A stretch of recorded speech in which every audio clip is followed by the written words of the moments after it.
As writer and author Mitch Albom wrote in the Detroit Free Press a few weeks ago, why is living shorter, dying sooner a new trend in America? Joining us is Peak Wellness's Linda Goodman to answer that question, and is it happening here in Wyoming? Well, it's an interesting question. I don't know. I mean, I certainly don't have statistics to back up that it's happening in Wyoming, but my educated guess is it's a trend everywhere in this country. And I think there are a number of things that may be contributing to that. As Mitch pointed out in his article, there is the aging of the baby boomer population. One of the things, as a baby boomer, that I'm aware of is that I have a different set of expectations than my mom and dad did. My mom and dad were survivors of the Depression. They lived through World War II. Their expectation was to be able to work hard, make a decent living, raise their family, and give them a better life than they had had. And they did that. But they raised a family that were expecting things to continue to improve and to have a surplus of things that we had never had before, to not necessarily have to repurpose everything we ever owned, to be able to have a college education, drive a new car, live the American dream. And for some of us, that is looking less and less like the American dream we had envisioned. For some Americans today, it means having to let that dream go, and if you don't have the resilience to have another dream that emerges, then you are left with despair. And that's what he talked about here. Despair doesn't kill you, but despair leads to things that can kill you? Absolutely. So, for instance, let's take, the housing crisis 10 years ago. So again, as a baby boomer, I've worked hard, I've got a good job, and all of a sudden I find myself in this situation where I'm upside down in this mortgage on this house that, honestly, my mom and dad would have never, ever tried to get into in the first place, because they would have said, this is, beyond what we can afford. But in today's world, it's like, well, you want it, put it on a credit card. You want it, the mortgage company will give it to you. So what if you don't have any living money left? And so people found themselves being foreclosed on and having to move out of what had been their dream home without having any real place to go.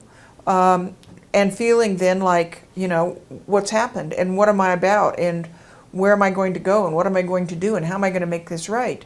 For people that had the ability to say, I'm going to drop back, I'm going to punt, I'm going to figure it out, I'm going to get back on my feet, that was fine. But for people who did not have that, they turned to ways to avoid having to deal with those problems. And that can be through the use of alcohol, it can be through the use of drugs, it can be through depression, where you simply sit and say, wring your hands and say, I don't know what I'm going to do.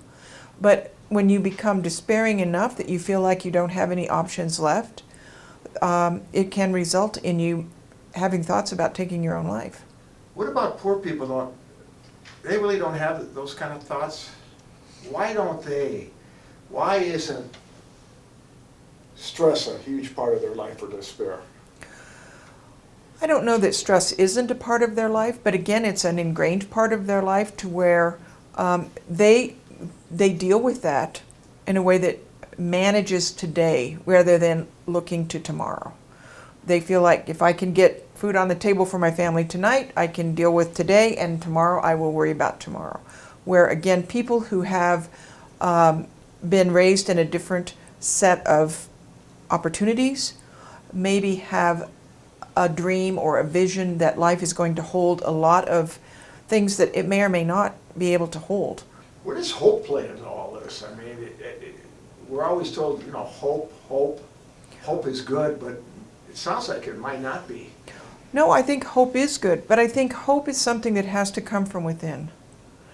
Hope has to be something that is based on your own ability to recognize that you are capable of making changes, that the world is not going to give you something as opposed to you having to figure out how to get it.